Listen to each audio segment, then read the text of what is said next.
أبيات عفوا في العصر الحديث، من جمالها اختلفوا عليها يعني كثير من الشعراء، وكل يدعي وصلا بليلى، وهي لسامية أبو طابية. تقول فيها: نهديها لصوتك ولبثك الجميل، وأنا يسعدني أني أسجلها معك. تقول: أدمنت صوتك والإدمان أذواق، يا آه. أبا معاوية أدمنا بثك والإدمان أذواق، الله فالعين عليك. تعشق والآذان تشتاق. يا أدمنت سلام. صوتك والإدمان أذواق، فالعين تعشق والآذان تشتاق، في رنة الحرف أنغام وسلطنة، كذلك الصمت أسرار وآفاق.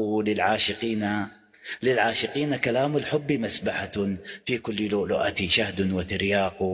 بين السطور سطور لست أفهمها، وأغلب الظن أهداب وأحداق، تطل من شرفة الماضي وتسألني: هل أنتما في النوى سال وتواق؟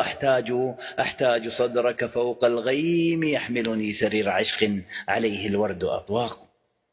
الله. أحتاج صدرك فوق الغيم، يحملني سرير عشق عليه الورد أطواق.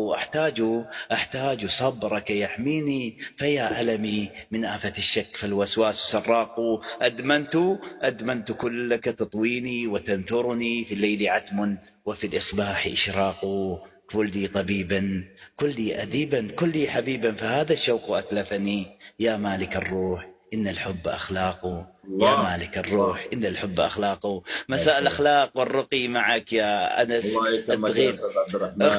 اختم لنا